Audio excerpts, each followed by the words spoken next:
Currently, I was dehydrated, hungry, and massively hungover. My stomach started protesting first, churning and gurgling. I fought it as long as I could, but sooner than I'd hoped, I succumbed to the nausea and vomited what little was in my stomach on the side of the road. My stomach was empty, but my body didn't get the memo and continued with wretched, dry heaving. It was at that point I realized I didn't have anything to drink with me. Digging through my purse produced a few breath mints.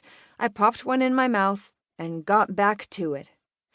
I made it at least another mile before I started to feel unbalanced.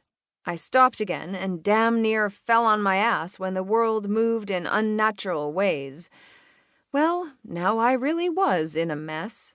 I was on the verge of collapsing on the side of the road from dehydration and overexertion, and I had no way to call for help. On the bright side, I guess this would account for the time I was trying to make up. I staggered farther into the sparse grass on the side of the road and dropped to my knees. I vaguely heard the sound of an engine approaching as I fell face first into the unforgiving ground, embracing the blackness. Chapter 2. Shaker. When Phoenix dismissed church, I went straight for my bike. I needed a ride and clear my head. He made some excellent points, but I still thought he was too hard on the girls, particularly Harper.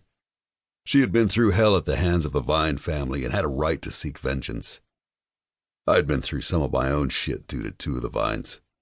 To say I was happy they were dead would be a vast understatement. I told Phoenix I went down to the basement with the girls after I caught them sneaking down there to supervise and make sure no one got hurt.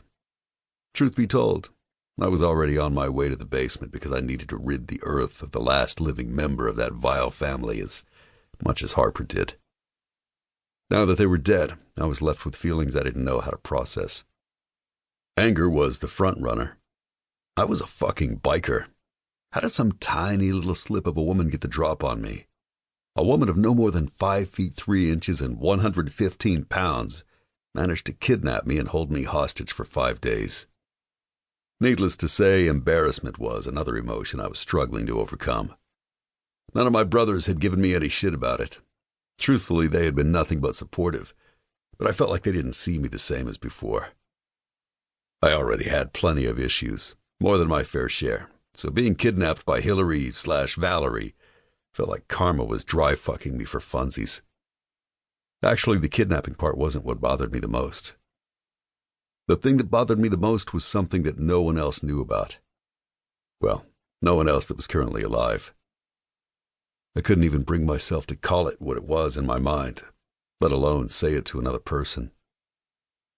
The fact that her actions led to her discovery of my tightly kept secret infuriated me as much as it shamed me. And what I first thought was a coincidence, but later turned out to be part of a well-executed plan, I met Hillary at a bar in Cedar Valley.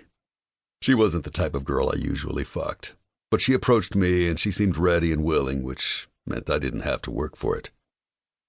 We finished our drinks, left the bar, and I took her to the shithole apartment I kept in Cedar Valley. It was nothing more than a fuck pad. She knew it, and I didn't deny it.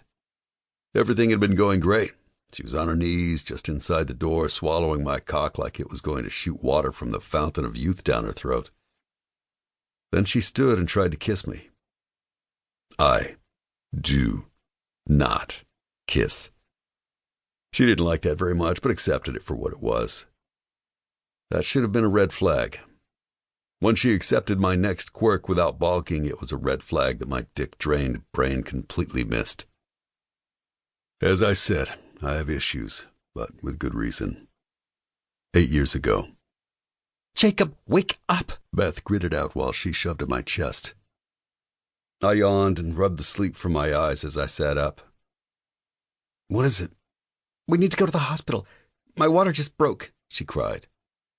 Her words had me instantly awake and alert.